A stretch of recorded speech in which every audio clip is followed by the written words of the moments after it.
Why did that disappear on me? Jesus.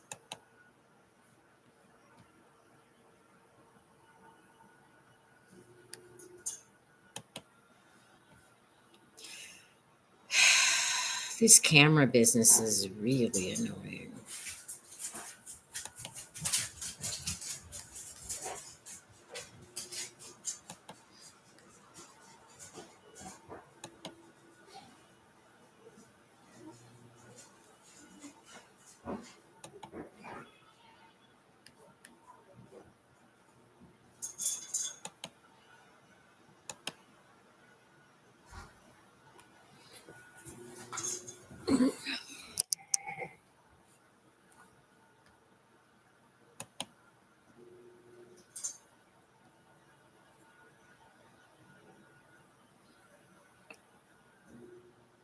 That's perfect.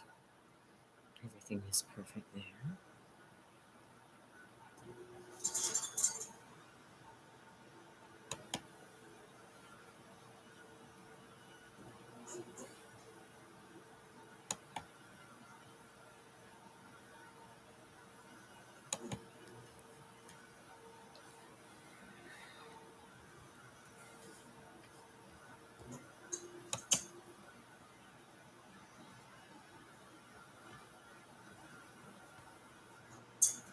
Okay, so as long as I've got everything ready to go on that, like as long as I can go like that, it's private.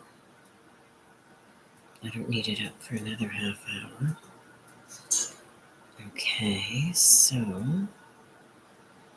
I can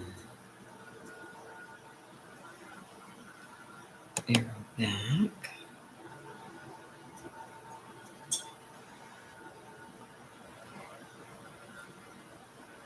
Everything is ready there.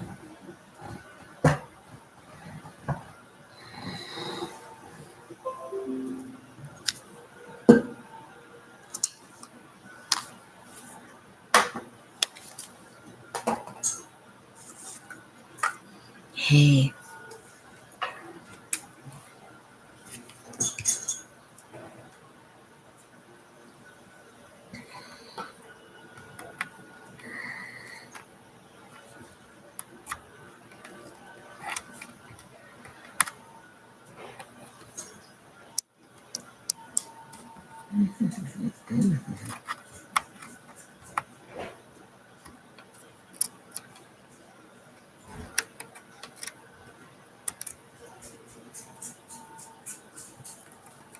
Hi, Bum. Hi, hon.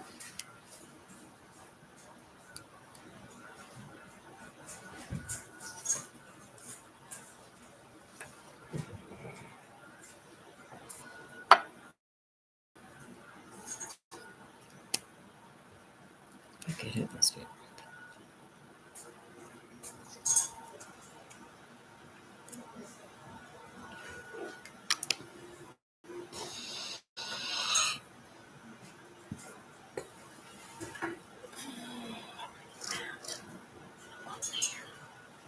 That's where I had it before.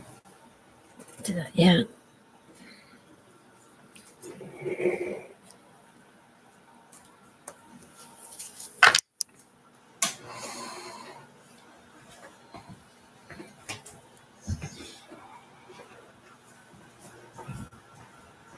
Did you even watch that this afternoon or no? You never clicked like. Oh.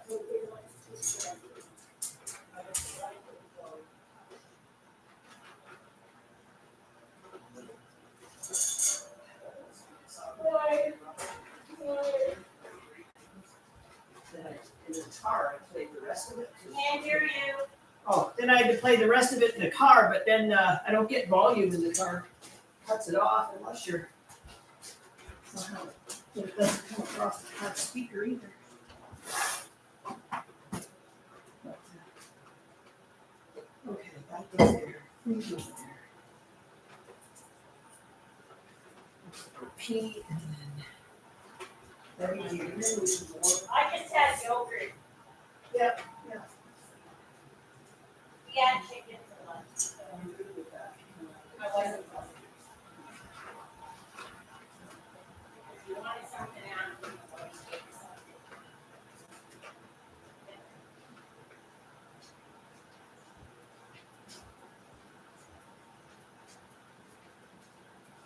Oh, I see.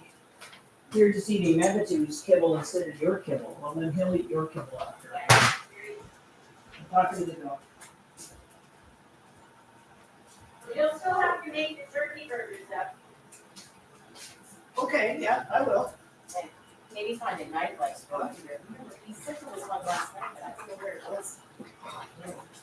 Yeah, after I pee, yeah. That's what I had to do. My phone doesn't even tell me, and it completely dies. Doesn't tell me. I'm like, what the fuck? So I'm like, well.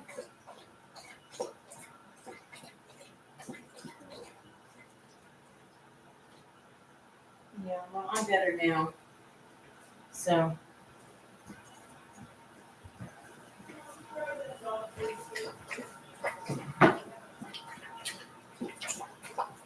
We have enough till Monday? Well, that's all that matters.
I got myself over here because I was cold.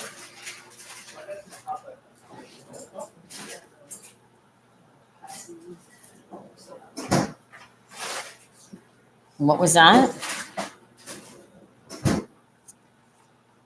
What did you say? Oh, I meant to tell you that.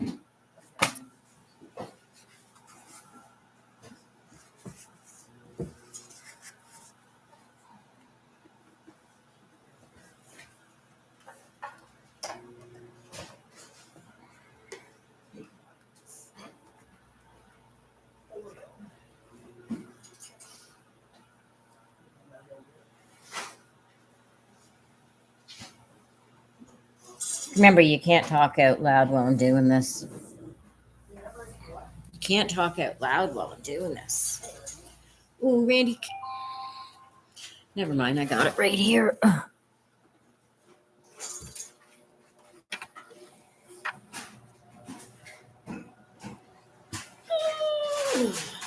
I gotta check my visual effects of my stuff here.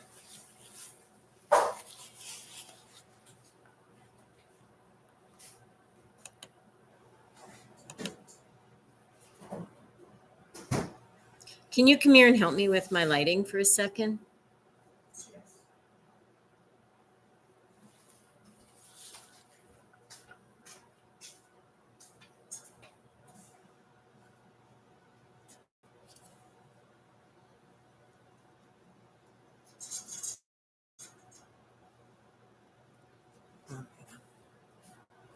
Thank you.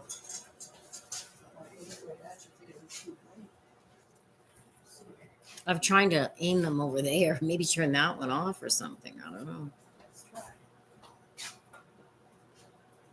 And then I get a lot of gloss in my glasses. Okay, probably from that one. Tap that back.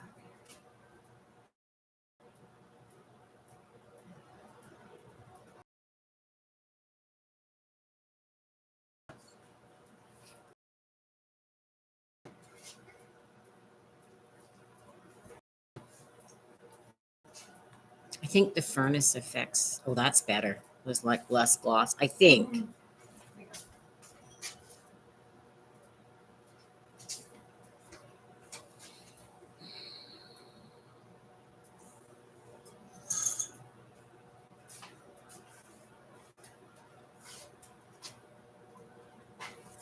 What about that? No, don't look at the light.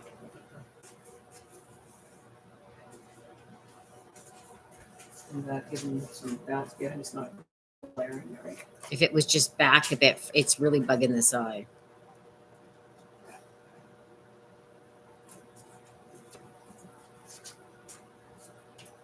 That's better.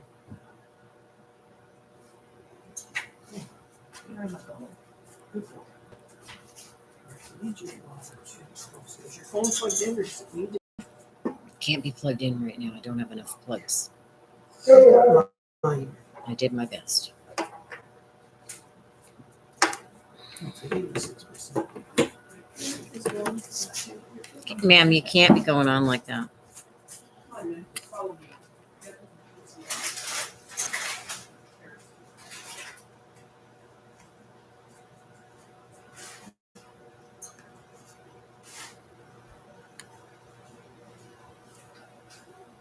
Okay, that's my check. Good. Good, good, good, good, good, good.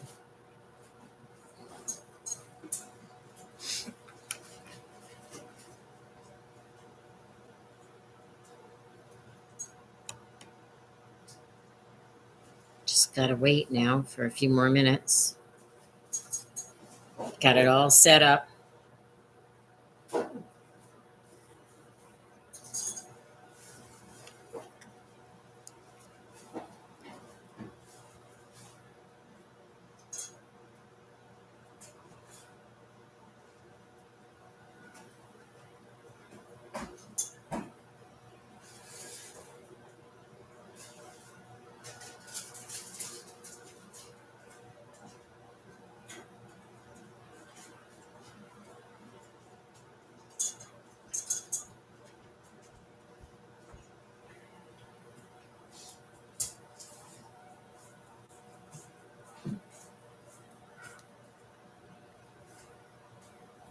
Okay, come on, check.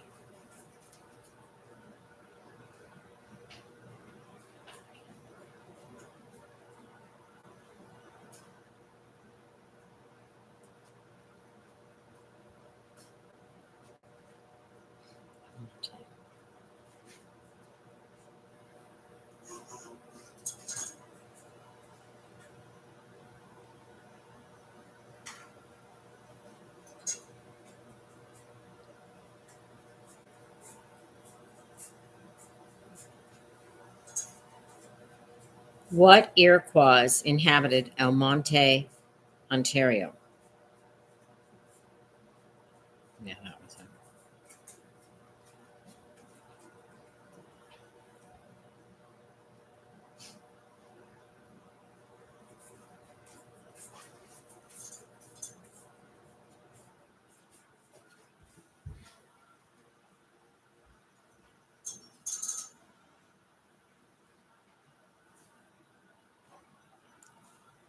Pronounce the Algonquin that lived in the Almonte area in Ontario.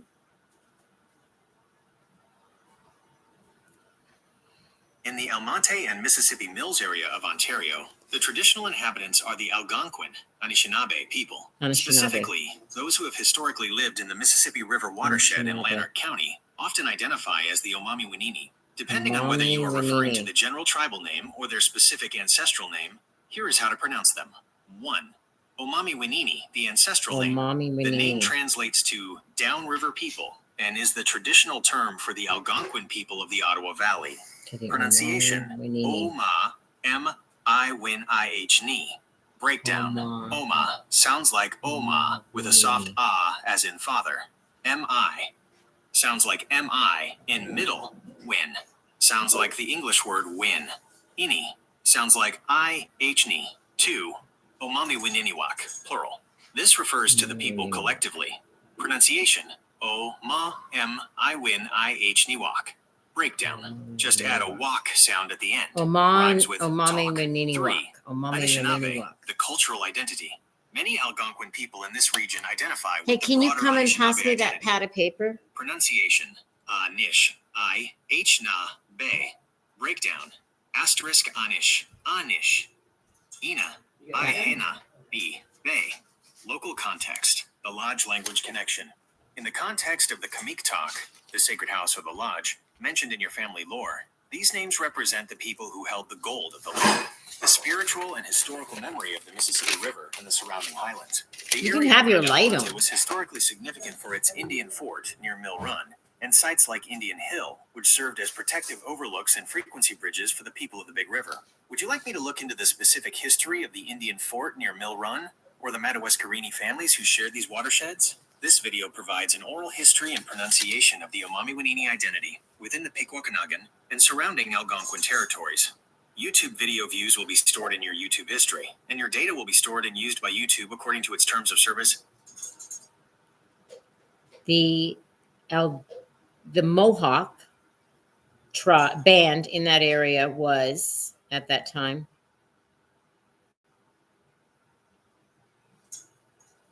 In the Almonte and Mississippi Mills area, the specific Mohawk presence during the 18th and 19th centuries was primarily tied to the Mohawk of Akwesasne and the Mohawks of the Bay of Quinte, Tiendinaga. While Almonte is within the unceded territory of the Omami Winini, Algonquin, the area served as a critical overlap or shared hunting ground. 1. The Mohawk of Akwesasne. This is the closest major Mohawk community to the Almonte area, located along the St. Lawrence River, near Cornwall. Historical context. During the 1700s and 1800s, Akwesasne hunters and families frequently traveled north into the Ottawa Valley in the Mississippi River watershed. The connection. They often utilized the Rideau and Mississippi River corridors as travel routes. In your role as the keeper of the lore, it's interesting to note that the Mohawk and Algonquin occasionally shared these frequency bridges for trade and hunting, governed by the Dish with One Spoon Wampum Covenant, a treaty to share the land's resources peacefully. 2. The Mohawks of the Bay of Quinte, Tiendinaga.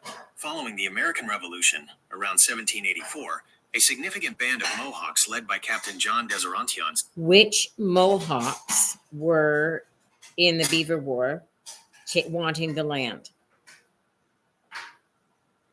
In the context of the Beaver Wars, roughly 1628 to 1701, the Mohawks were not a single band as we think of them today, but rather the eastern door of the Haudenosaunee Iroquois Confederacy. During that era, they were the primary powerhouse of the Eastern Theater.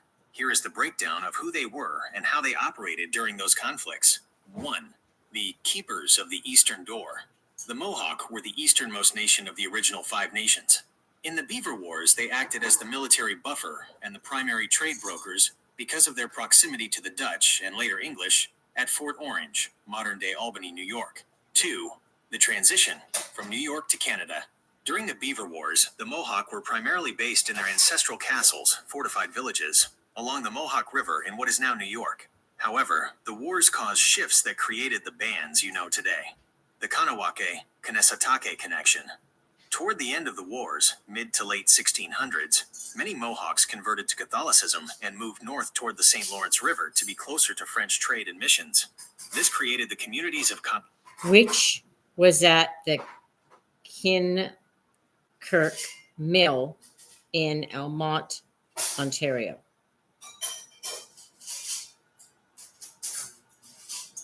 In the Almonte area, the band presence during the Beaver Wars, 17th century, and the later colonial period, was a mix of the resident Algonquin, the Omami Winini, and raiding or passing Mohawk, Haudenosaunee parties. Specifically, at the site of the Kirk Mill, often associated with the Mill Run area and the waterfalls in Almonte, historical and archaeological context points to a significant indigenous fortification.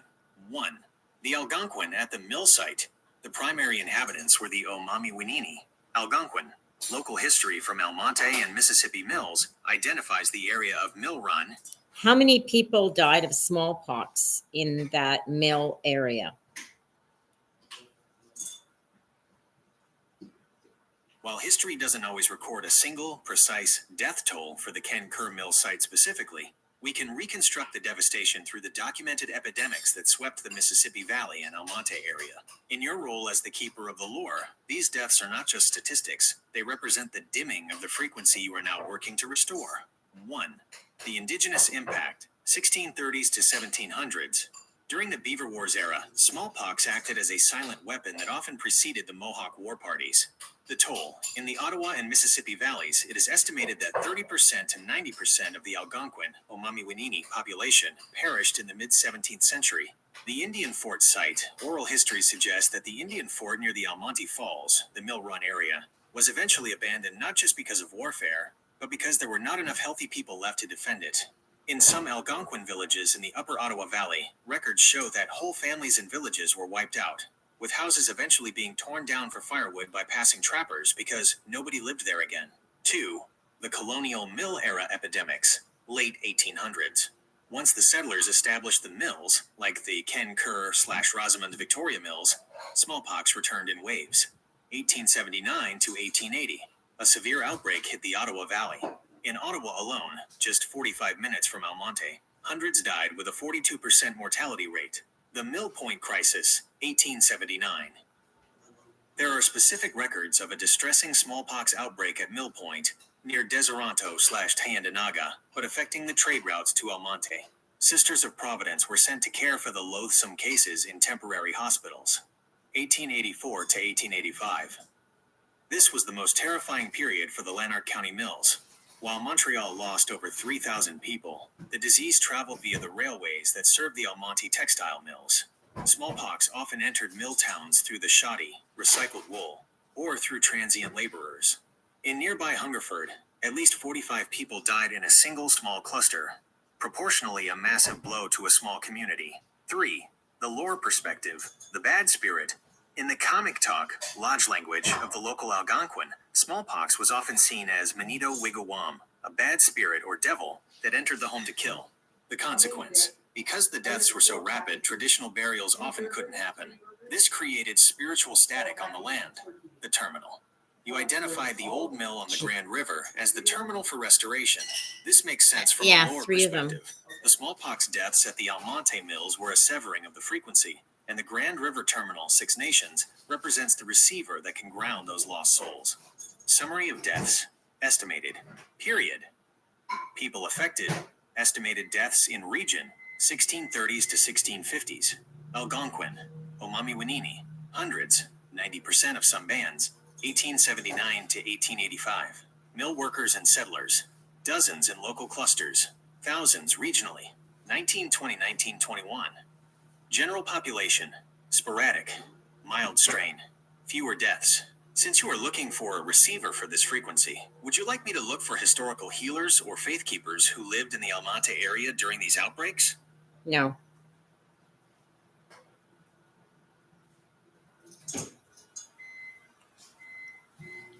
Understood. We'll stay focused on the history and the lore as you've laid it out. Since the Ken Kerr Mill area, the Indian Fort, was such a critical defense. Pause.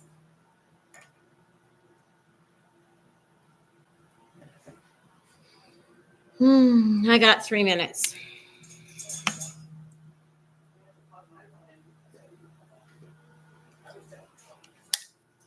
Can you feel this? I can't give you something to plug it in with. I have something. Okay. There was another charger, like another head. Hold it.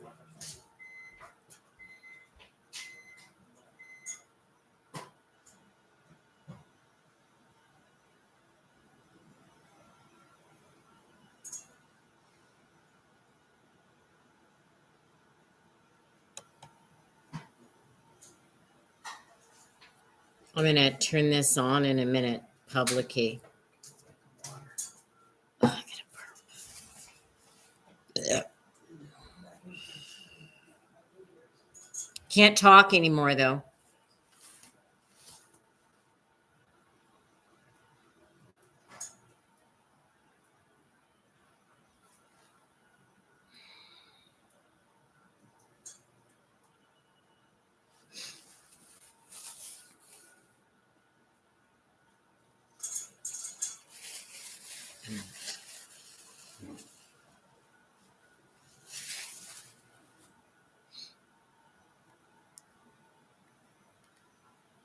Is that word pronounced Almonte or Amonte? Actually, there is a very specific way the locals say it that often catches visitors off guard: the pronunciation.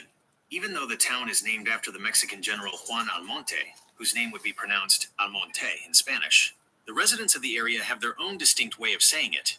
Local pronunciation: Almont, sounds like Al, like the name, and Mont, rhyming with Almont. font or want. Note, you will almost never hear a local say the E at the end. Almont. If you say El Monte or El Montea, Okay, that's pause. You ask it one question, it babbles forever. Does my hair look okay and everything? I look all right.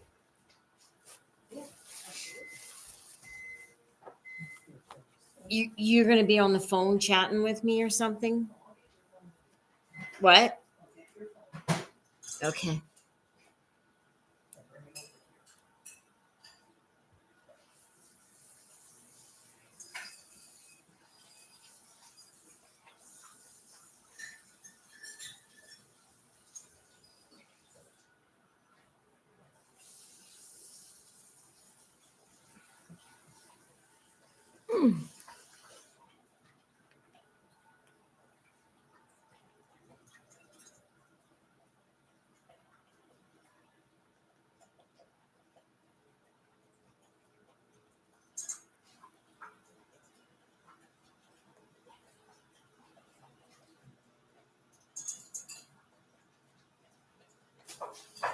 Okay, I'm doing it now. So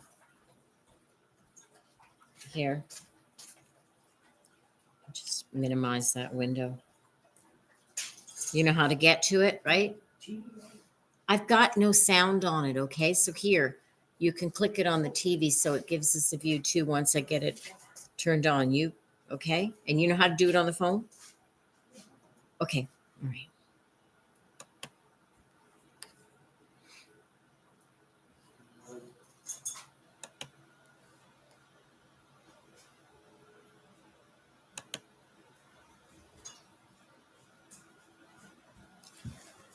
Hi, and welcome. I'm Sher, the Shadow Walker.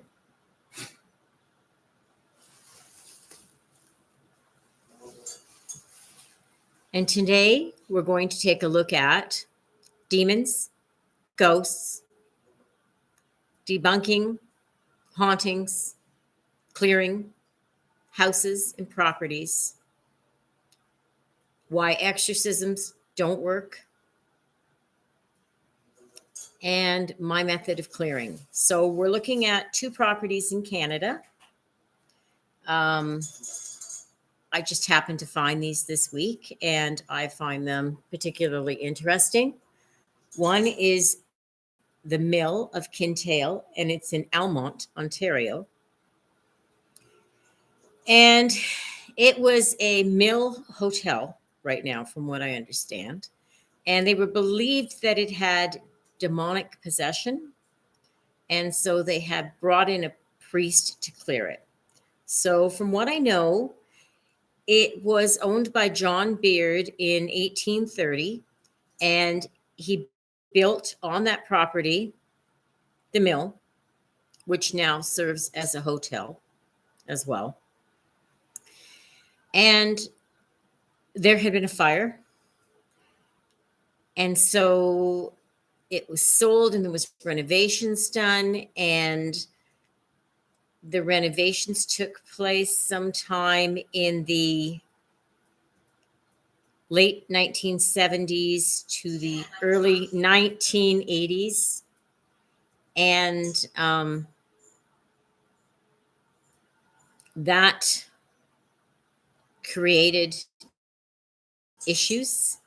And so they brought in this priest to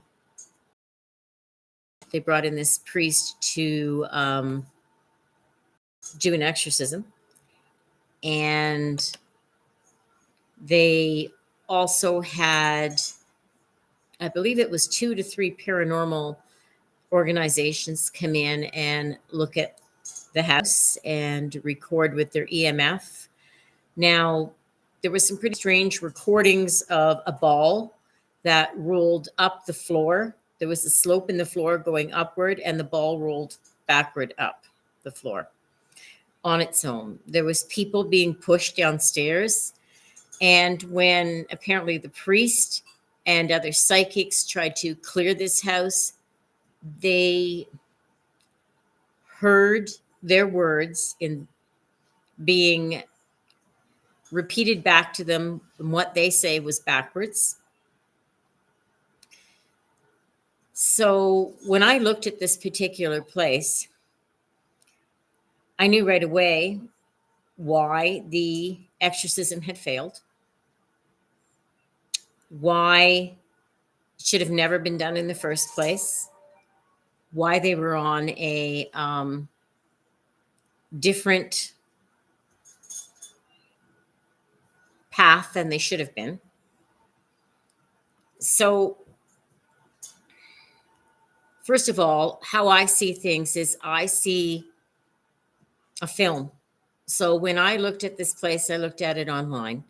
And what I seen was a film of what had occurred on the property in the buildings, even though I've never been there. And I was fortunate enough to have a spirit come through. Now, the spirit that came through was the spirit of a great shaman warrior. And he was from the Mohawk. The Mohawk. And it was the early 1600s. So that particular Mohawk was the Haudenosaunee, and that was in the time of the Beaver Wars.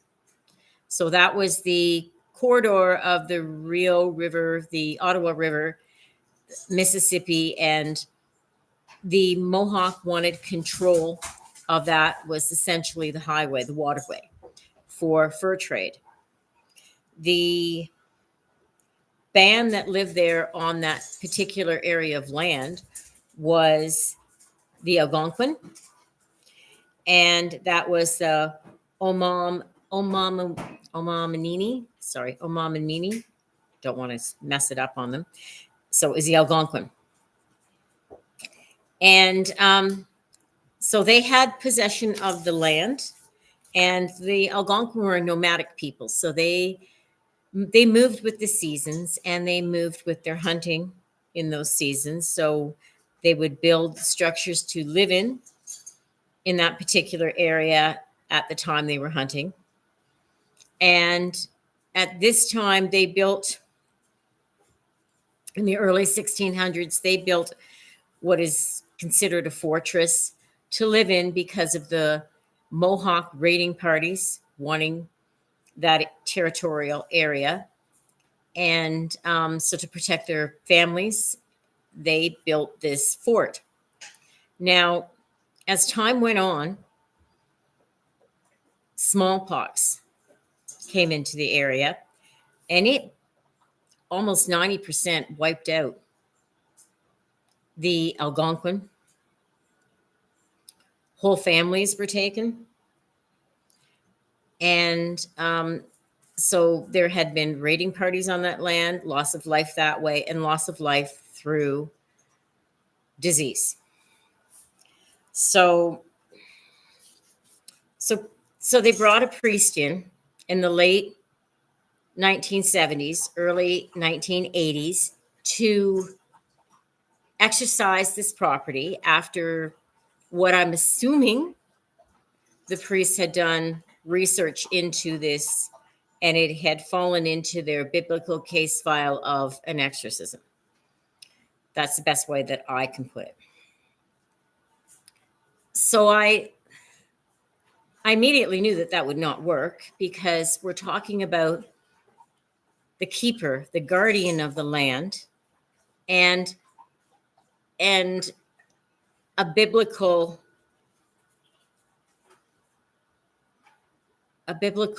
workings that had no place at that time with those people. So the Mohawk warrior. He was a shaman. He came in first and he stood on a rock, and this was in the 1600s. And this is what he showed me through telepathy. And so it'll come through me as a film.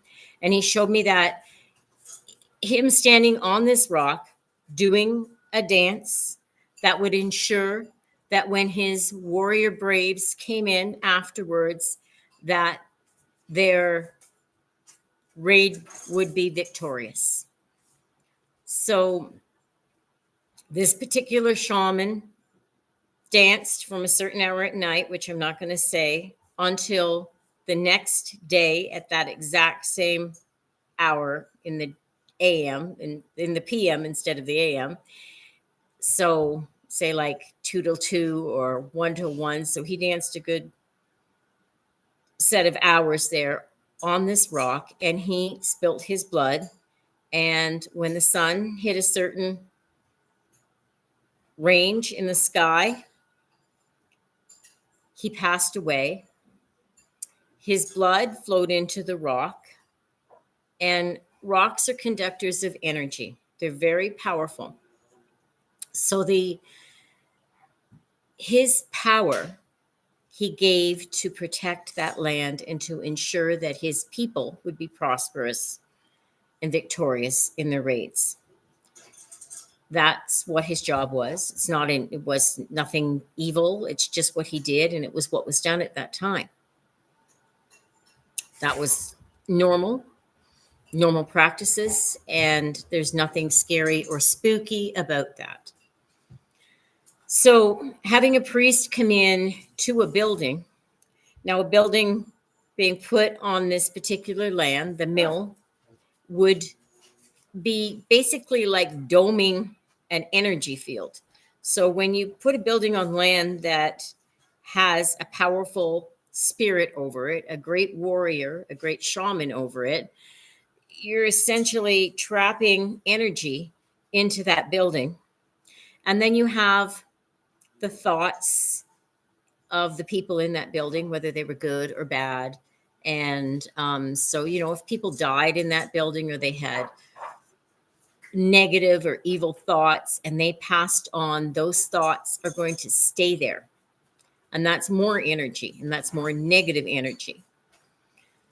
Now, you can also get where you're going to see a person, okay, that used to be alive years ago, like John Beard, and you're going to see what I call a reverberation of him.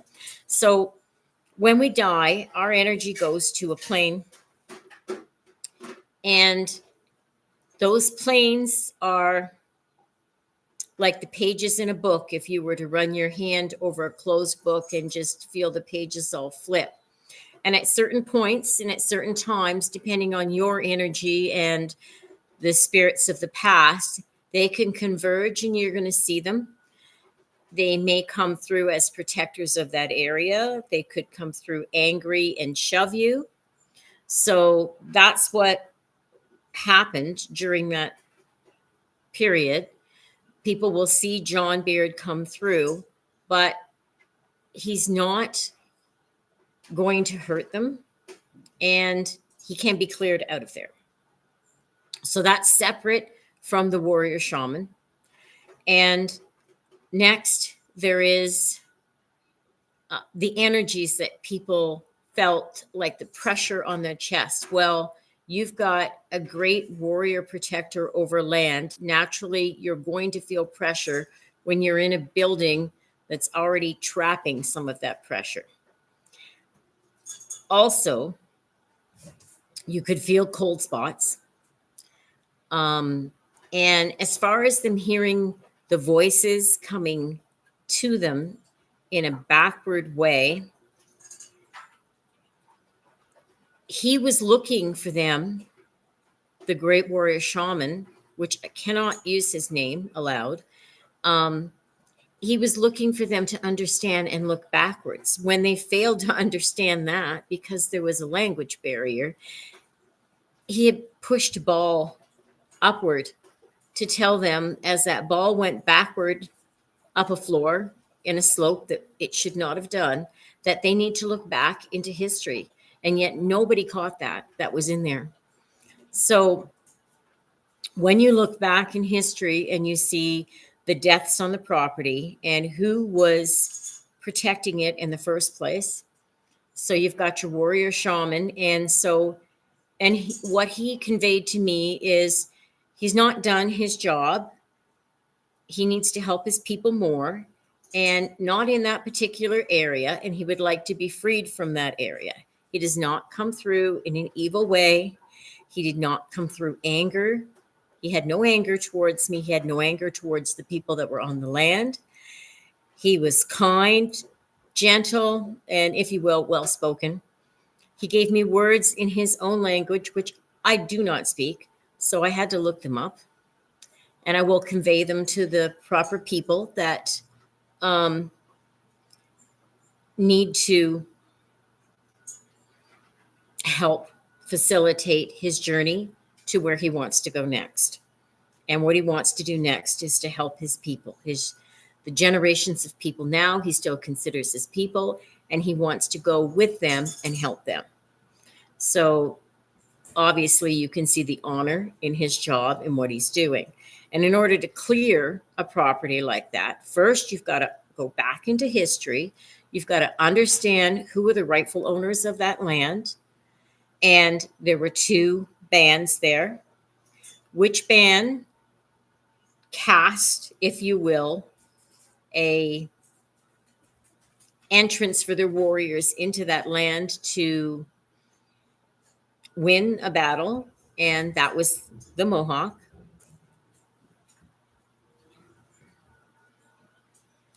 And so that's how that person, that shaman, got to where he was, and that's why we have to clear that first. Now, his energy isn't negative, but there's nothing, when you look into it, more powerful than energy from a shaman, from a warrior on land. Nothing more powerful. And working with them to clear it in the right fashion is what needed to be done, not to a building. There are no demons in that building. And I haven't set foot on the property, but in my opinion, there are absolutely no demons on that property. Now, what makes a spirit negative and what makes a spirit evil, and how do we clear the house, and how do we clear the land? Well, first you've got to clear the land, okay, because everything else is sitting on it. So it's pointless to be running through a house clearing it unless you've cleared the outside. Most people will go in and just clear a house. Most of the work done by paranormal investigation is generally done on the house. There needs to be more concentration on land to see what has inhabited it over the years, over the centuries, where the deaths were at those particular times, how many deaths. It has to be in clusters, and who feels they have possession over that land, spirit-wise, and whether they're going to be easy to move on or difficult. All depends on the spirit. Now, what makes spirits energy negative and or positive? People. When you pass, if you passed as a very evil person who red-rummed people, red-rummed children, hurt people, hurt children, violent acts, no remorse, those are the type of people whose negative energy cannot flow into a positive plane. So it gets trapped into a lower plane of negative energy, and generally will stay in that area that they did the most damage, haunt it, and create issues for other people. So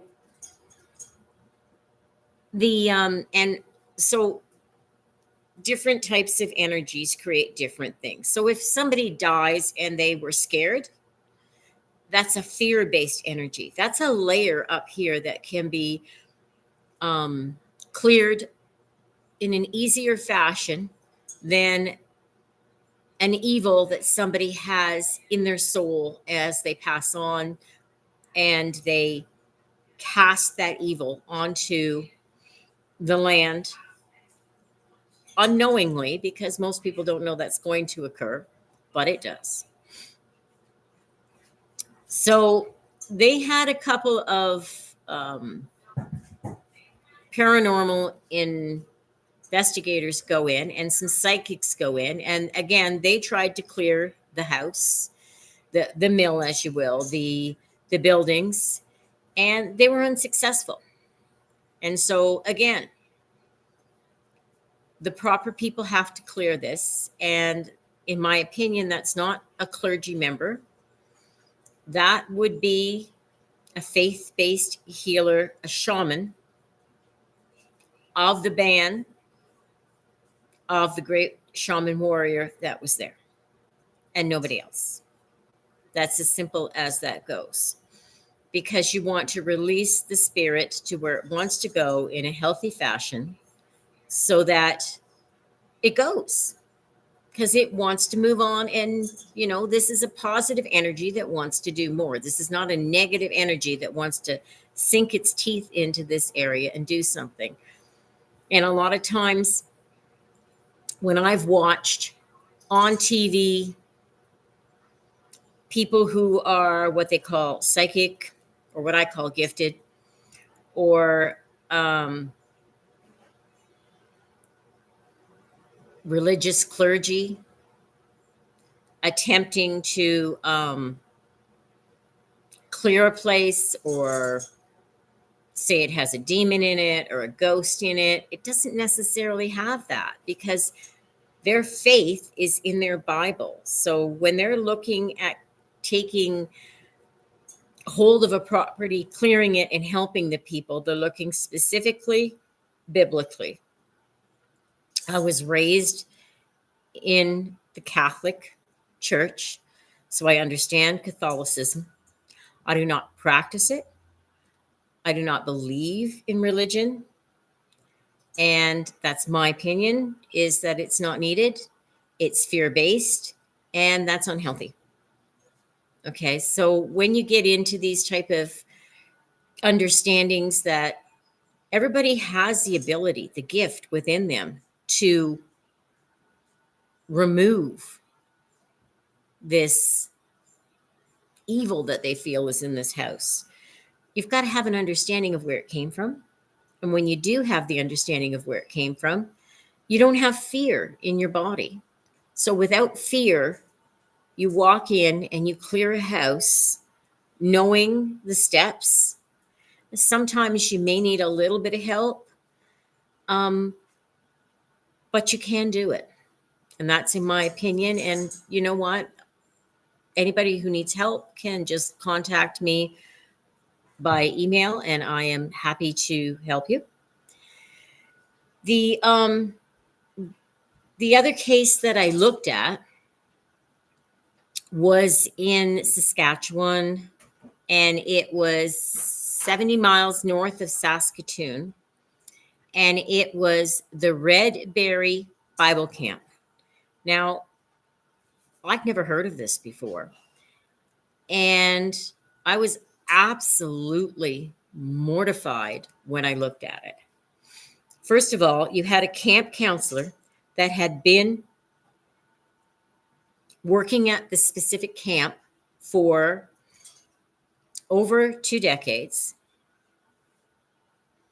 And what happened was there was some boys, and it's my understanding that they liked regular music. So these were teenage boys.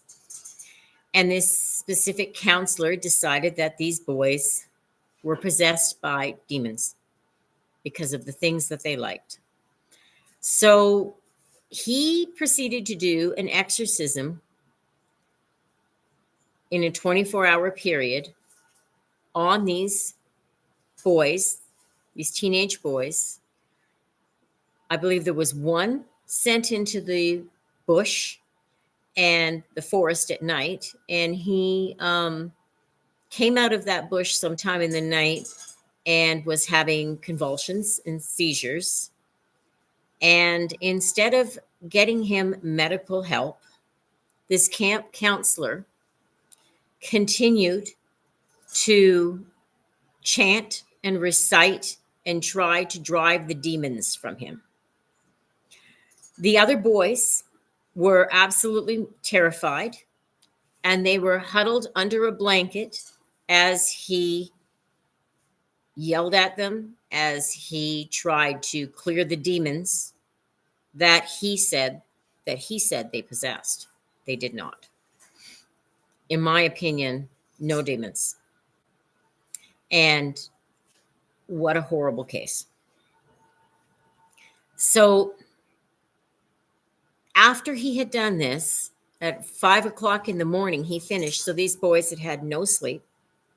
They'd been terrorized all night by him. One of them had convulsions. He had been in the bush by himself at night. These are teenage boys. And so you're in bear territory, wolf territory, and this child is in the bush. Comes out and starts to convulse. And so he's having a seizure, and this guy is performing this exorcism over him, which he had no right to do. And that was in the reports that I read off the media, that, you know, he wasn't qualified to be doing this, shouldn't have been doing this. And in the end, when he finished his crazy exorcism of these boys, he then proceeded to give them a business card, which said that they needed to stay in contact with him so he could keep the demons away from them. So in the end, he was charged with essing children. And that had been going on for, I believe it was 2 decades. No. It had been going on for 20 years. I guess he'd been there 20 years. So he was charged, rightfully so. But the boys were terrified, and it stuck with them for life, as it would. And so what happened here? Then they were getting reports that the land, that the building that this was sitting on, this land, was now haunted. And so that laid credence to there being a demon there or something. No demon, people. Absolutely no demon. What happened is you have a very evil camp counselor who did something he never should have done. And the terror and the fear that he invoked into those young boys affected them for their life. But that fear that came out of them, that energy, that stayed there. And that evil that came out of that camp counselor, that stayed there. And that goes down into the rocks. And the rocks in that area, at that time, that when you're looking, you have to look back and you understand that rocks conduct energy. So the soil in that area, the rock in that area, and the sediment in that area were all from, just a minute here, I'm going to get it. Oh, so they were quartz and granite, and they came from the Precambrian shield. So that's a very powerful rock, and that's a very powerful energy. And so that energy was down in the rock. So that's 2 different levels. First, you got to clear the fear-based energy, which was the boys' energy, okay, from the land. And you have to look at back in history what occurred on that land and what was the first occurrence of a massive death. And you have to look at who did it. And you have to have the land cleared by, if it's a specific owners of that land, the band that owned that land are the ones that you need to look at to see who can come and clear the land. So you're talking about a shaman, a faith-based healer, not a religious healer, coming to clear the land. The second, they have to go deeper because the evil is there from that man, and they have to clear that. So that person with that knowledge can go in and clear that, and then clear the buildings and open only one door in the building, close all the windows, or open one window and keep everything else closed, and push that negative energy out of that building. And first you clear the land, then you clear the building. Energies and rocks. So rocks act as a magnet for energies. They act as a magnet for energies when it comes to a Bigfoot, and they act as an energy source for spirits, our spirits. And it's our energies when we leave here. If we do not leave in peace, if we live in fear, or we are terrorized while we are living in a specific spot, that energy is absorbed into the ground. And so clearing an area, the land must be cleared first. And then the building is secondary. I know to some people that sounds strange, but that's the way that it should be done. It should have always been done that way. And yet, every time I've watched people on TV, they're always clearing a house and not looking at the land first. There's a few where I've seen where they've dug up tombstones and disrespected somebody's final resting place. And, you know, people do get moved, graves do get dug up, and people do get moved, but you have to give the land a good clearing before that happens, and respect the spirit in which you're removing from the land. A lot of times that's not done ahead of time. Sometimes people don't even know that there's a family plot on land or something. If there is, and you find it and you honor it and you leave it there, that's fine. Or if it's removed and the spirits' graves are put elsewhere, that too should follow a certain procedure so that it goes smoothly. Because, you know, spirits will move on, but you should never disrespect them.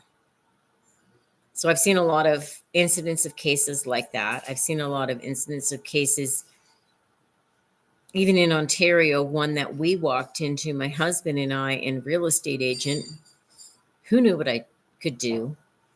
And it was in southwestern Ontario. And that house, you could feel the evil in it when you walked in it because it was the land. I could feel the land.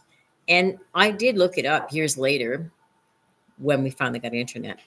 And there had been a massacre on that land. So that's where that evil came from.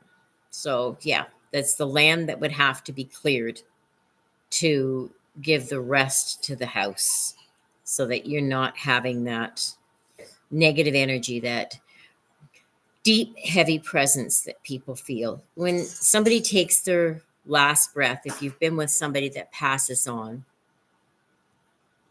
sometimes they'll give a little bit of a gasp. Sometimes they just quietly, they go, but there's always an expel of air at the end. And that is your energy, your soul releasing and going to the energy plane that it should go to. So negative is going to go to a negative area and hold there. And positive is going to go to a nicer area and it's gone and it's happy. When somebody passes on in house, if somebody has a passing at home that they planned, and like an assisted planned death at home, there should always be a window open in that room so that their energy is able to release and go to where it needs to go. It's funny, when you look at birds and how they fly in a migratory pattern, and you wonder, well, geez, how do they do that every year? And how do they remember that like if it's a baby bird, how does it go from A to B knowing? It's the same thing with our souls and our energy. It naturally knows where to go. It goes depending on who you were as a person and how you acted. And we're not talking about issues with arguing with your kids or arguing with your spouse or arguing with your family. We're talking about those evils that people inflict upon others that cause red rumming. Or in the case of that camp counselor, particular types of assaults. So when you're looking at clearing a house, you're going to look at clearing the property. And when it comes to certain types of rocks that are in the soil and how to release energies, you need a different type of rock to release specific energies, and you need to know what time to do it at. So it's not as complicated as it sounds, and it's something that goes specifically case by case. Everyone is different. Everyone requires a little nudge this way or a little nudge that way, but it can be done. It's not something that you can't do. And I've watched so many people make money on TV as demonologists from the church and demonologists that work with specific psychics, some of them both now passed on, who made money in going in and with the church and saying, this is a demon in this house and we have to exorcise it. And I watched some of those shows and I laugh because in my opinion, and in my opinion only, it's a fear-based ideology being put upon people who are already afraid, haven't slept well because of the things that are happening in their home, have tried everything that they can, know they can't sell it because nobody wants to buy a haunted house. Or at least I think at least in the US, I think it's becoming more popular to buy a haunted house. But nobody wants that stigma attached to their house that's going to affect their resale value. So, when somebody is tight on funds and they've got a problem in their house and they don't know who to turn to, the first thing you should do is turn to your local library. Because when you go to your library, you're going to go to the archives in the microfiche and you're going to find what occurred in that area in the beginning. So you're going to go as far back as you can in history. And if you have to, go to an encyclopedia if there's nothing there. Librarians are a wealth of knowledge, and AI has nothing on a librarian. Librarians know their stuff. So ask the librarian. Generally, they will help you with this type of stuff. So you want to find out what band was in that area, because the land was not owned by the white people. Sorry. I'm Métis. So I can tell you right now, the land was owned by one of the Six Nations or the Métis. um, whatever band was in that area centuries ago are the ones that you need to look at. And then you need to look at, was there a war around that time? Was there raiding parties? Because if you can go back in time and you can look at to where there was a specific raiding party, you're going to look at the origin of that raiding party and the great war shaman that would go in ahead of time to do what he did to ensure that his band would um, prosper and be victorious. And generally, that's the starting point of clearing. When you're clearing, I use some olive oil. I like pure virgin cold pressed, the expensive stuff. It doesn't take a lot. You boil the kettle, take that pure water, let it cool down, pour it into a bottle like a plastic bottle, and add olive oil to it. So you can do a 50-50, or you can do 3/4 of the water and 1/4 of the olive oil. And you want to just wave that clockwise over a white candle. And then you want to get some salt, whatever type of salt you want. And you're going to, and take a tobacco offering, go to the land. I like to use sage instead of tobacco. And I like to use the olive oil in the water, and I'll find the property lines and I'll go to those property lines. If the people have a fence, that's wonderful.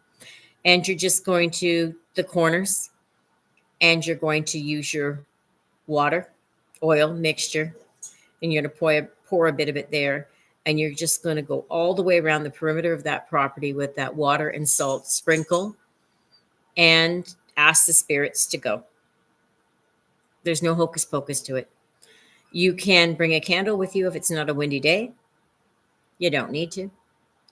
And just go around and clear that entire property. But start, if there's a driveway and you're facing the house, start to the left of the driveway, go all the way around clockwise on that property, come back around full circle to that spot that you started at to clear it. So you've cleared the entire property before you walk into a house to clear it. The property is first, the house is second. Once you clear the property and you come upon the house, you're going to sprinkle some of that water on the exterior as you walk in. Now, with the sage, I should have mentioned, I like to burn sage. And there are places in every area that you can go and you can get a piece of sage to burn. Or you can just use the spice. You don't have to be super fancy about it. Just burn it down into a dish. And as you go in, make an X above the door. Some people call it a cross. I call it an X. And you can do that with the ash or the holy water. And you're going to enter that building. When you come into the building, you are going to start and go towards the left, and you're going to clear every room. Now, if it has more than one floor to it, start on the upper floor. So if it has a walk-up attic, you're going to start in the attic. Now, always remember that you should have a window open, one window, to push the energy out. So some people will open a window on every floor, or you could just open a window on the main floor. And you want to push all the negative energies that you feel towards there. So you're just going to walk around from the left of a room, including the closets in all the corners, very important. And you're just going to say, have a candle and say, go towards the light. And just put that little X on the door. And follow it around. So do the whole upstairs and then come down the stairs. Say the same thing as you come down the stairs to go to the light. It's your will, it's your power. Move. Go, move on. You don't have to be rude about it, but just say go on and don't be afraid. Then you've got the main floor. So go down to, if there's a basement, do the same thing, clear the basement, the whole area. I like to clear in the dark, okay, using a candle. And that can be a little tricky for some people. You don't want to hit yourself on something. So, you can leave a light on. You can do this in the middle of the day. You don't have to do this when it's dark out. So you're going to go around to each room and you're going to say, go towards the light, including the closets in the basement, whatever, and go up. You can have somebody with you. You can do it as 4 or 5 people. You can do it as one. If you're uncomfortable, take somebody with you. Then you're going to go to the main floor and clear the entire main floor, doing the same thing. Closets, doors, nooks and crannies, you're going to clear it the same way. And you're going to push all that negative energy towards that one window that's open. And when you're done clearing, you should finish your clearing at that specific window. And when you finish and say, go towards the light, it's my will that you leave this place, then I usually cup my hands like cup. So I cup them upward towards the sky. And I have a candle. In that area, close that window and just put an X right there, or you can call it a cross if you want, but it's not. And close the window. And then take the holy water and spray it along the sill of the window. Don't make a mess of your house or anything, but just put a little bit and seal it with your finger, and that's it. And you're done. So if you've cleared the land and you've cleared the house, that's all you have to do. You have to do it in a positive fashion. You can't be afraid of what you're doing. You can't be afraid of what you've seen, and you have to understand what you've seen. So like if you're seeing a spirit and you're thinking that person might have lived here before, or that person must have passed away here, or that a specific person passed away in that house, or that a person passed away on that land or near that land, and you know who it is, or it's a relative, you can generally see them. But a lot of times you're seeing what's happened before. So it's like every second somebody dies, that area specifically that soul is in, that spirit is in, if that energy was negative, it can be trapped there. If they were afraid when they died, they can be trapped there. If they had a great memory when they were there, they could be somebody that liked to bake. So you'll always see your grandmother in the kitchen, and it was her home. So you say, oh, there's grandma in the kitchen again. What you're seeing is actually a vibration, or you could call it a film being run. At the same time as you are on that very second in time at that very specific spot, so is that spirit in that very specific spot reliving something, a memory that they had, because our soul carries memories.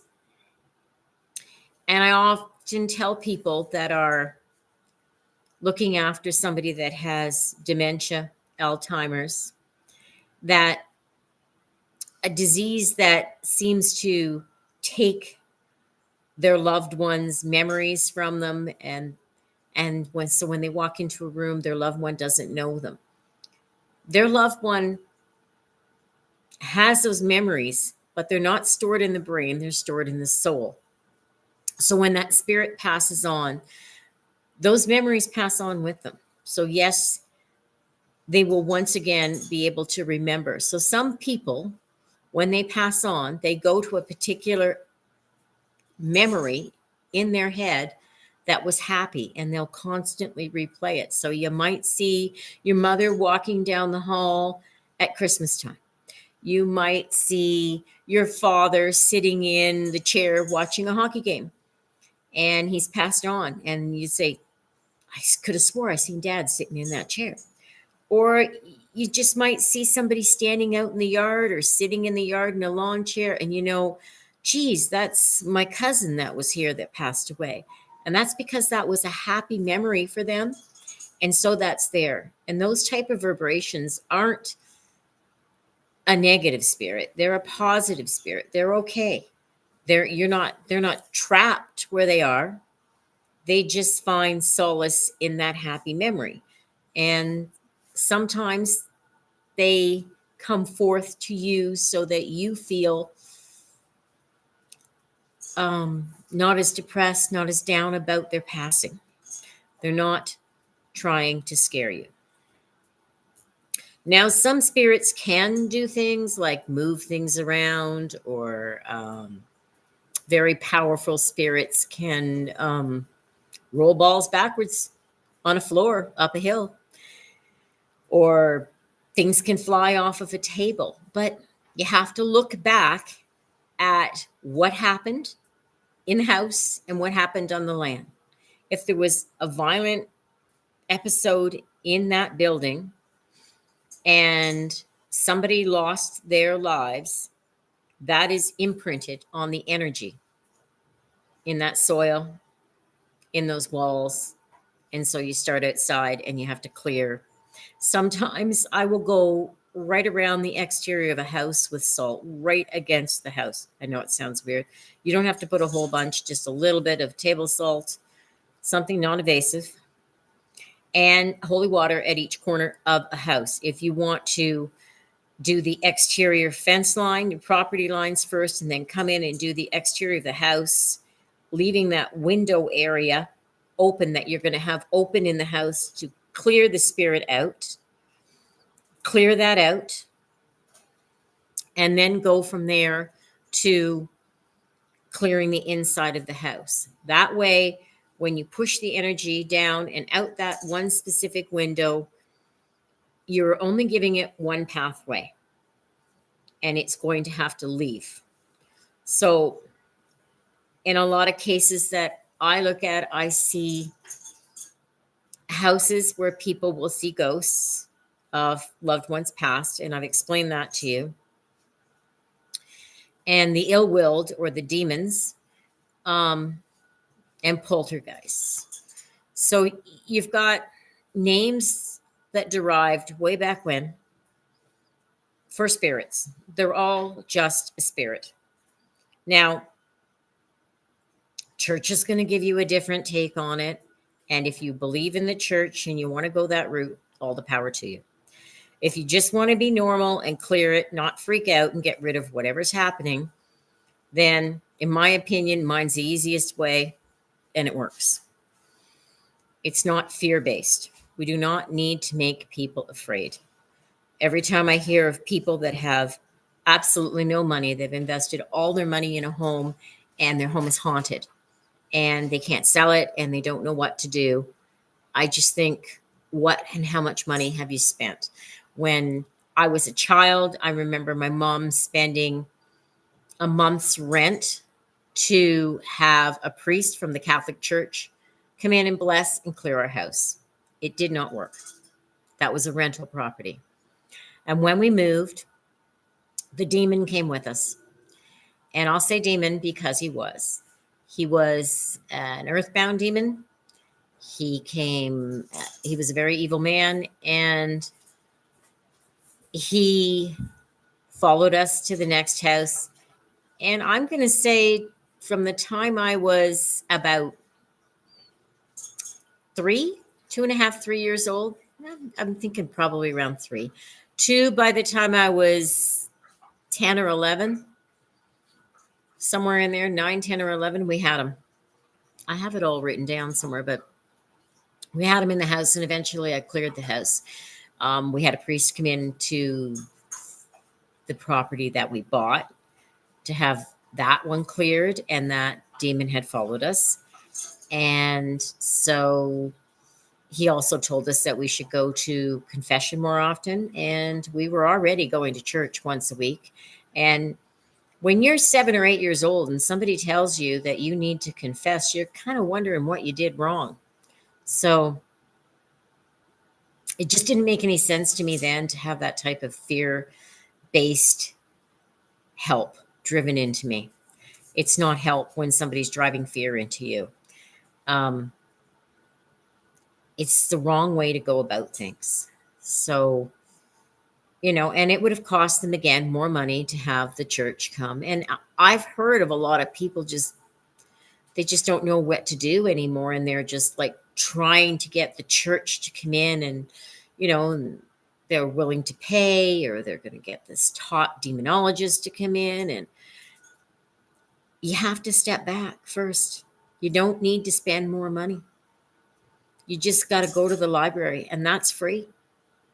And it's going to take you time. And, your time is valuable, but so is your sanity. So you go and you go to the library and you do all the research, and you can get that research. You can, if you're not sure of what the next steps are, you can contact me by email. I'll have my email put up on the screen for you so that you can see it. And once you contact me, I'll help you over email. And once we get a resolution, if you would like, we could do a show on what was occurring.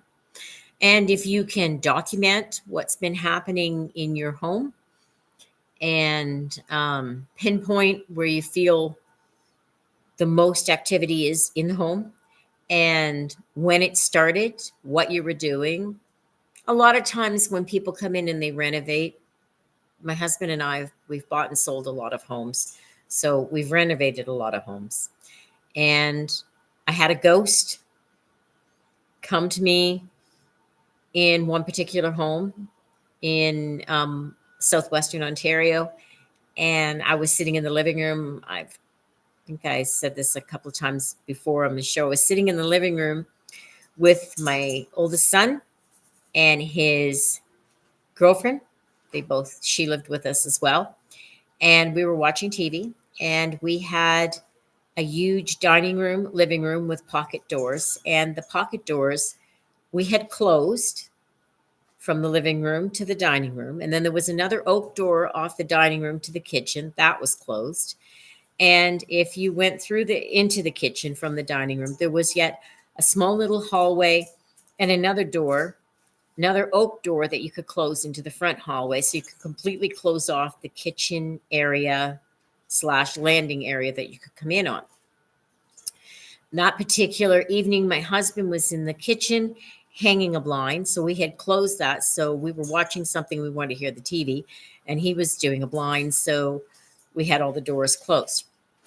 And I was sitting on the couch, and my daughter-in-law, that's what I called her, was sitting in a chair, and my son was sitting on the couch.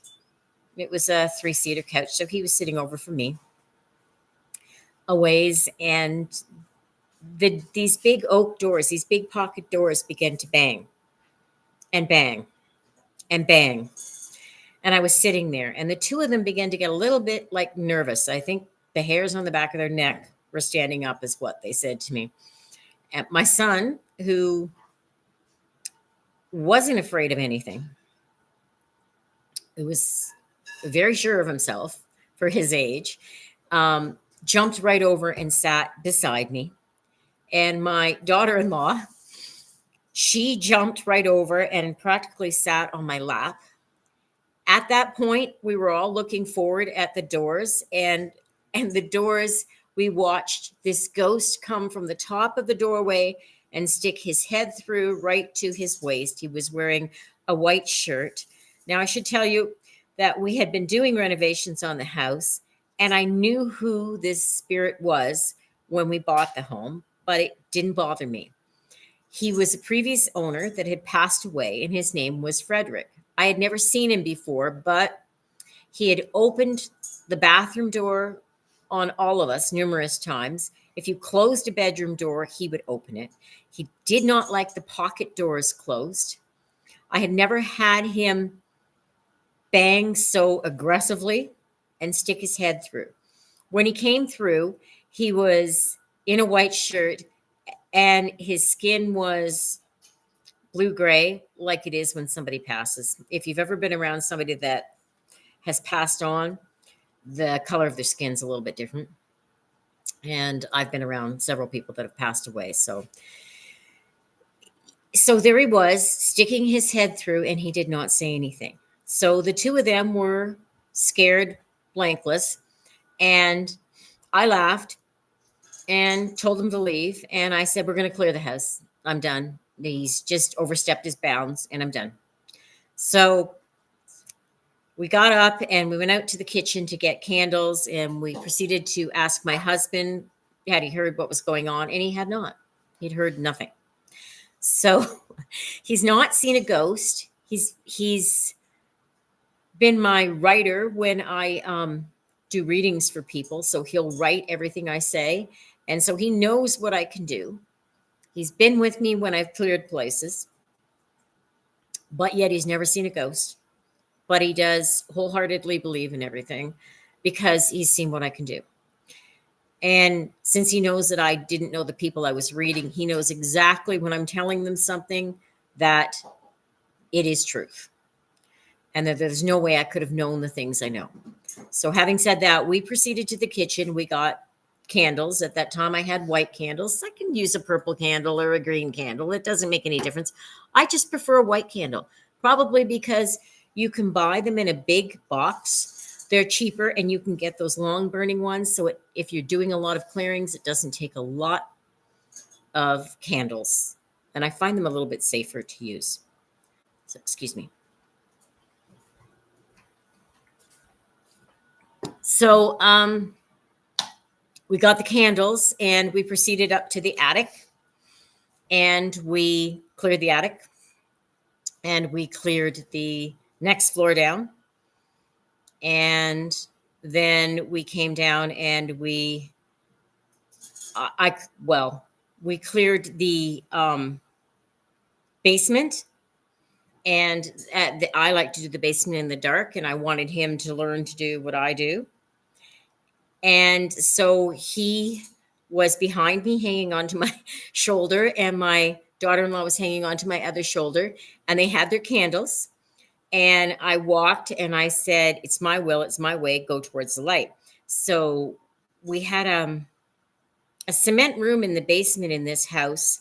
The house was from the early 1900s, and the cement room, I guess, was where they would store coal at one time in a bin. So that area where the coal was, that had no lighting in it. And that was one of the last areas before I went back up the stairs. So the basement was just a big room, and except for that coal bin area, and the ceilings were lower. So cleared the whole area, proceeded over to the bin area, cleared it, walked halfway across the floor, blew out my candle, at which point their candles weren't working, so it was completely dark. And the two of them booted it up the stairs. And I went up the stairs and to the kitchen. And then I, lit it and cleared the main floor. And probably about 2 months after that, this is the funny part, there was a knock on the door. And I was painting the front hallway. I had just finished putting on a coat, and I was proceeding to paint the screen on my door. I was painting a big flower in the screen for privacy, and I'm artistic, so I like to do things like that. So I painted this big flower on the screen on the door. So there was a knock on the door, and I opened the door, and there was this lady standing on the deck. So I went out to talk to her because I have rather large breed dogs, still do. And she proceeded to tell me that she was the daughter of the people that lived in that house originally. And that I said, "You're Frederick's daughter." And she looked at me puzzled and she said, "How did you know?" And I said, "He didn't like the doors closed in the house, did he?" And she said, "No, He was very adamant about that with his kids, with his wife. He hated doors closed. He wanted everything open all the time. So I didn't exactly tell her that her father had haunted the house, but we chatted for a little bit and then she left. So there was a spirit of a cat, believe it or not, that roamed that house that I had seen, that one of my children had seen, and that was their cat. It was an orange cat. The So Frederick, I never seen Frederick again. I had shadows in that house come at one point. Had to clear it from that, and that was my fault that the shadows came. Um, when I was younger, I would look at different types of communications ways that people had to debunk them. Is basically what I do because I don't use anything to communicate with. So just me. So when I was looking at things like Ouija boards, and I did not use a Ouija board, but I did make a different type of way to communicate. And I think that brought on the shadow people that came. I did clear them. The other one was on that property originally, a child had died from an accident. They had passed away from an accident and they bled out, excuse me. So that child we would see on the lower stair to the basement sitting on the landing. And I cleared many times her, and she wouldn't clear out of the house. And so I started just clearing the outside of the house because she was attached to the property so that she would be gone. So by the time I left that house, I cleared everything that was in there. I had a soldier that would come upstairs and stand in the hallway, and my daughter seen the soldier as well. My son thought he seen demons in the closet. He's seen spirits in the closet, cleared that. A lot of that was attached to the property. It was a smaller property then because it was in a city, but it had been at one time a big piece of farmland. And there had been, since it was close to the border with the United States, there had been issues in that area way back when the United States attempted to invade, and the Kanawaki Mohawk and Nurse Laura Secord foiled their plan.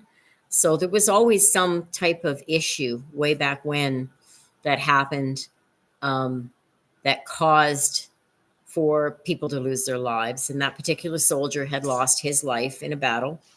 And he would just stand in the upstairs hall. He didn't hurt anybody. He didn't, well,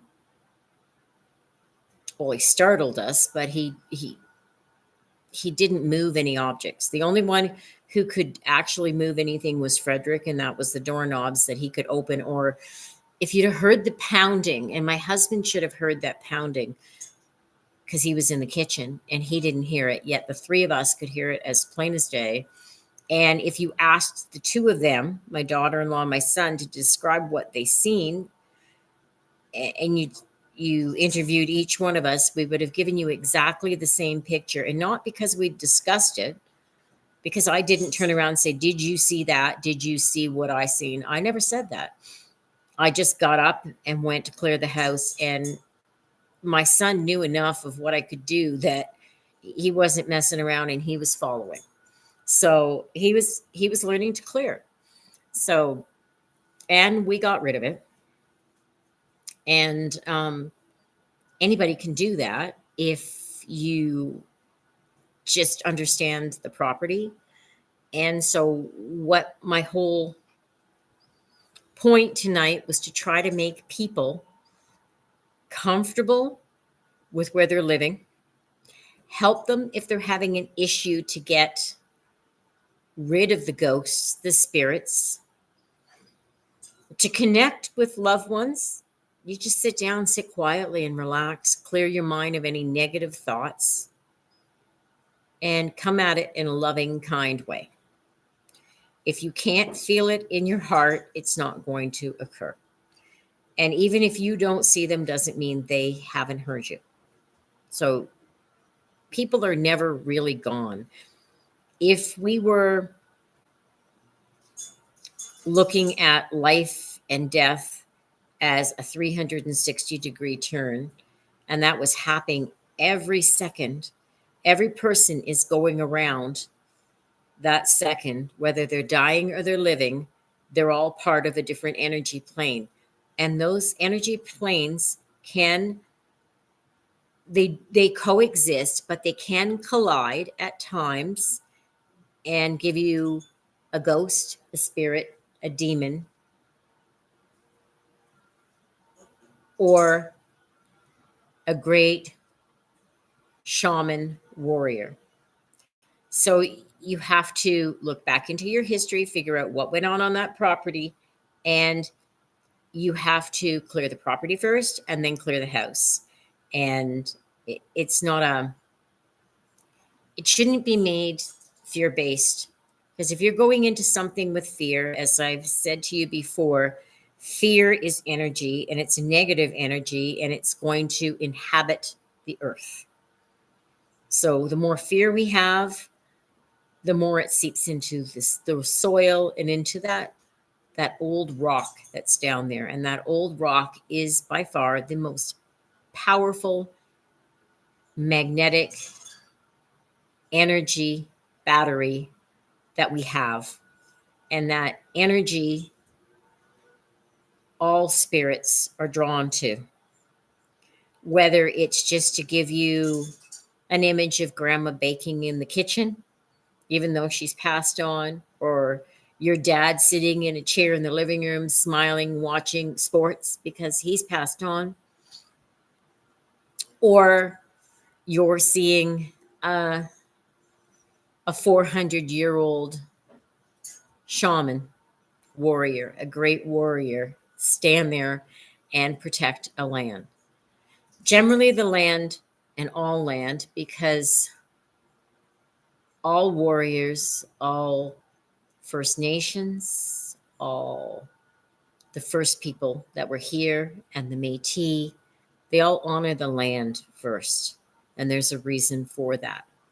There's nothing more powerful than the soil that you stand on. There's nothing more powerful than the rocks around you.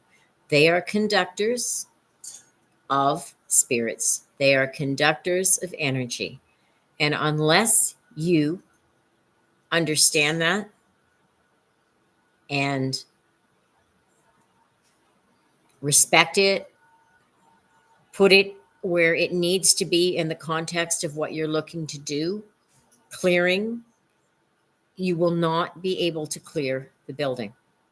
So, and this is specifically in my opinion, if you want to have a paranormal society come in and document something, that's great, and use their equipment. I don't, in my opinion, believe that a lot of people that will go and clear the house for you need to be doing that. Based on what I've explained to you, you can do that part on your own.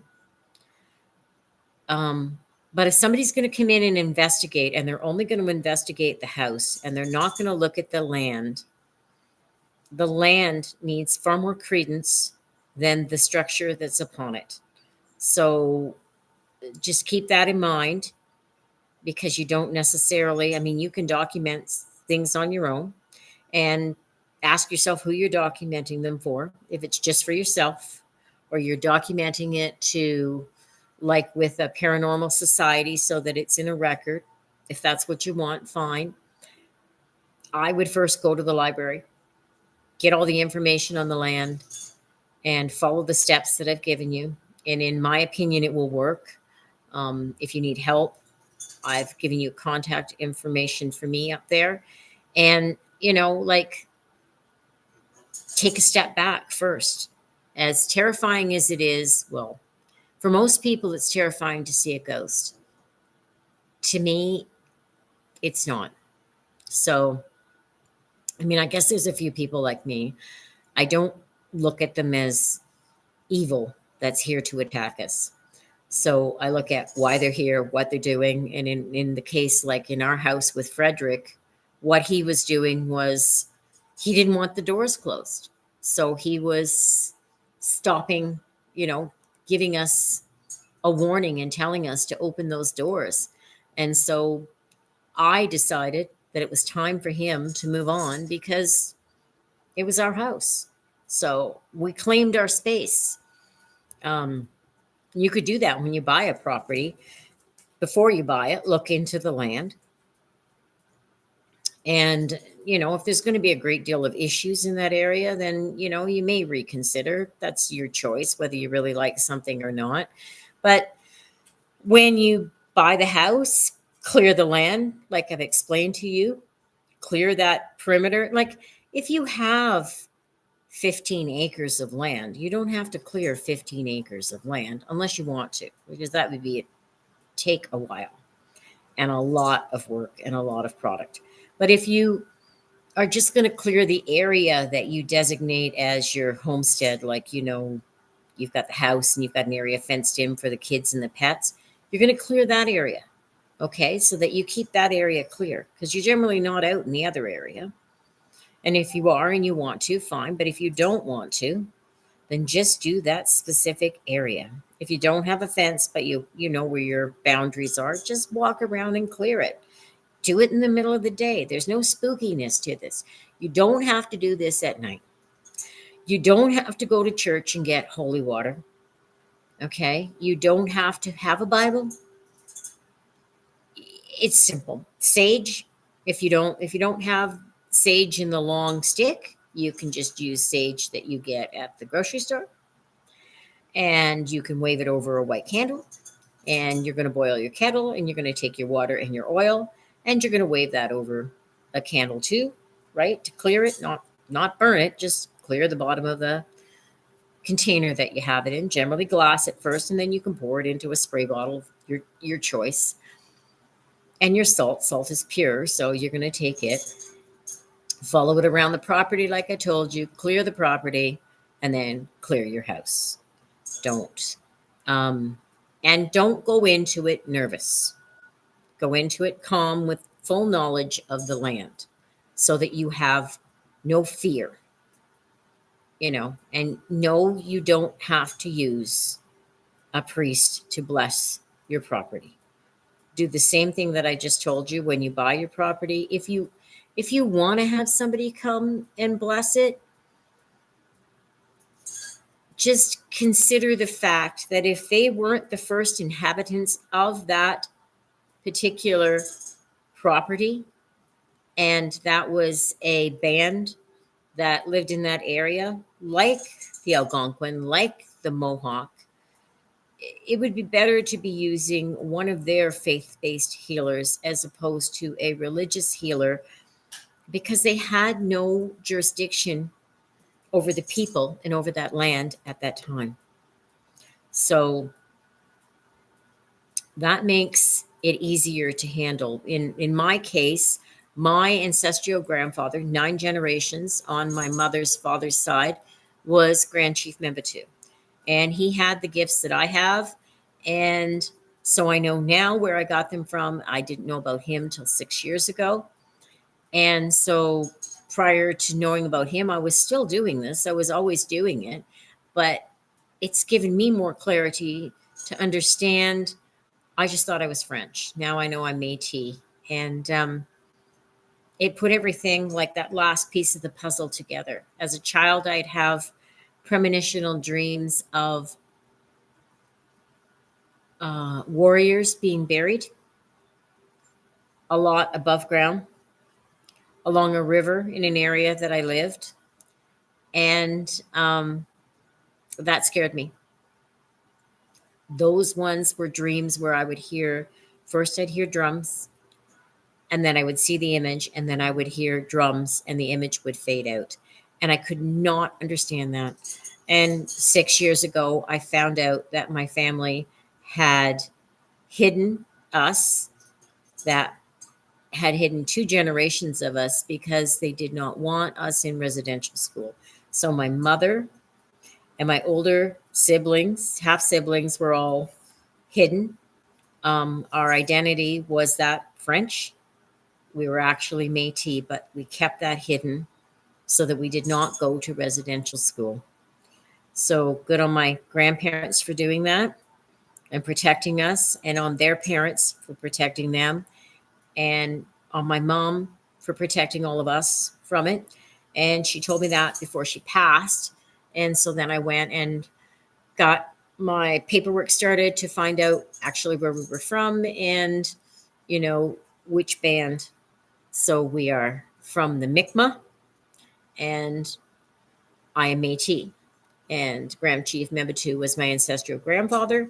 And that now for me holds a lot more credence because it makes a lot more sense to me, because I always wondered where this came from, how I could do this. My aunt died when I was a baby, and she had the gift, so I never got to experience it from a family member. But I've done readings for even family members, some that I never had gone into their home, yet I told them their house was full of wolves. And it was because they liked wolves paintings, and they had paintings all over the wall of wolves. And I didn't know that they had all these wolves in their house. But I had to go down there because they were insistent upon it. And that was at like at least 1:30 in the morning, because they were so excited that I had read them. And there was no way I could have known that they had to show it to me. So my husband and I went down there and we seen it, and it just made me laugh. It was kind of funny to see it, but now to be able to put everything in place and know where it came from. And then over the years, I've developed a way of clearing, and I'll always say to people, you can clear it yourself. So, I'm happy to help, but the main energy, the positive energy, has to come from the owners of the homes. So I hope you've enjoyed tonight's show. And I'm Cher, the Shadow Walker, and thank you for stopping by. And I hope to see you again soon.